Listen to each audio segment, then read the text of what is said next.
Komisi 4 DPRD Maluku melakukan on the spot ke SMA Negeri Siwa 5 Ambon dan hal ini merupakan buntut puluhan siswa yang keracunan selesai santap makanan catering. Selesai on the spot, Ketua Komisi 4 DPRD Maluku Samson Hatapari menilai kondisi dapur di SMA Siwa 5 Ambon sangatlah tidak layak. Pasalnya dapur dari sekolah unggulan di Maluku ini tampak kotor dan juga bau. Informasi lebih lengkapnya akan disampaikan oleh rekan jurnalis kami dari Tribun Ambon. Ada Meisya Marasabesi yang akan melaporkannya. Silakan rekan Meisya. Baik, halo Firda, halo Tribuners, selamat siang. Saya Meisya Marasabesi, jurnalis tribunambon.com, akan melaporkan terkait dengan pada Rabu 23 November 2022 lalu, di mana Komisi 4 DPRD Maluku melakukan on the spot ke salah satu SMA sekolah unggulan di Maluku yaitu SMA Siwa 5 Ambon.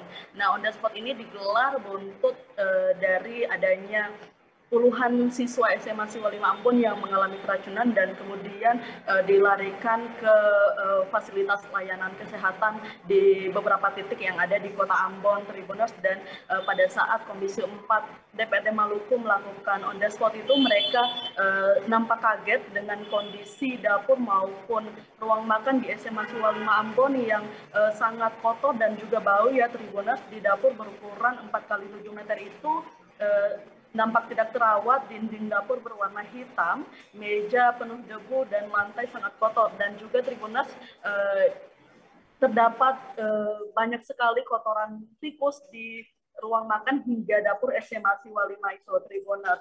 Di dapur dan juga ruang makan SMA Siwa 5 itu juga tidak terdapat ada perkakas utama dapur seperti alat penggorengan dan lain sebagainya. Nah, menanggapi kondisi dapur dan juga ruang makan SMA Siwa 5 yang kotor itu, kemudian Ketua Komisi 4 DPRD Maluku Samson Hatapari mengatakan bahwa kondisi itu sangat tidak layak jika dijadikan sebagai dapur dan juga ruang makan bagi para siswa Tribuners, dan ia meminta untuk agar segera dilakukan perbaikan terhadap kondisi dapur dan juga ruang makan itu. Dan tidak hanya itu, untuk asrama yang menjadi tempat tinggal para siswa ini juga dianggap tidak layak. Misalkan ada plafon yang bocor dan airnya netes langsung ke kasur para siswa.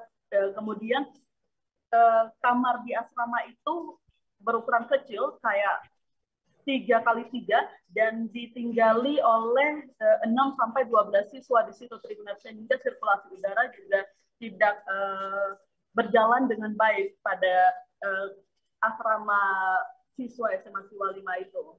Demikian, Firda. Ya, baik Tribuners, terima kasih rekan jurnalis dari Tribun Ambon, Meisya, atas laporan Anda. Selamat bertugas kembali. Dan Tribuners, kita akan tampilkan wawancara dari Ketua Komisi 4 DPRD Maluku, Samson Hatapari, dan berikut liputannya untuk Anda. Untuk kita bicarakan cari solusi melebihi kapasitas yang ada di sini, karena memang dari fasilitas yang dibangun jumlah rumbel maupun asrama dan sebagainya itu tidak bisa melebihi dari 200 siswa, tapi fakta sekarang kan ada 437 siswa yang tadi kita berbicara putuskan di DPRD dan pemerintah daerah ada subsidi dari orang tua murid yang mampu, itu pun tidak jalan karena ada keberatan dari orang tua murid, padahal anggaran sudah ditetapkan hanya untuk kurang lebih 200 siswa. Nah, akhirnya bagaimana memenuhi yang 400 ya dipakai dari anggaran yang 200 siswa, dan itu berkonsekuensi pasti terhadap pelayanan. Ya, ini yang ketong harus bicara untuk cari jalan keluar yang paling terbaik, dan nanti 2023 ini dibicarakannya seperti apa. Apakah penambahan anggaran? Kalau penambahan anggaran kita harus dengar dulu dari Sekda, apakah ada kebijakan fiskal yang melebihi itu. Kalau tidak ada anggaran lalu dia mengikuti anggaran yang tahun 2022, berarti ini kita harus bicara dengan komite. Kira-kira itu. Pak, tapi mungkin deskripsi sedikit Pak soal dapur dan fasilitas lainnya itu Pak, yang tadi Pak juga sudah singgung dalam rapat tadi bersama orang tua. Yang enaknya dong lihat sendiri lalu mendeskripsi dalam kacamata mereka. Kesimpulan kan tadi tidak layak semua tuh. Jadi intinya memang harus ada pembenahan, apalagi ini untuk tempat masak ya. Minimal dia harus higienis, terstandarisasi. Kalau bisa ada tikus kecil pun, kecoa pun tidak boleh masuk di situ. Karena ini menyajikan untuk manusia makan, bukan binatang yang makan. Terima kasih sudah nonton. Jangan lupa like, subscribe, dan share ya.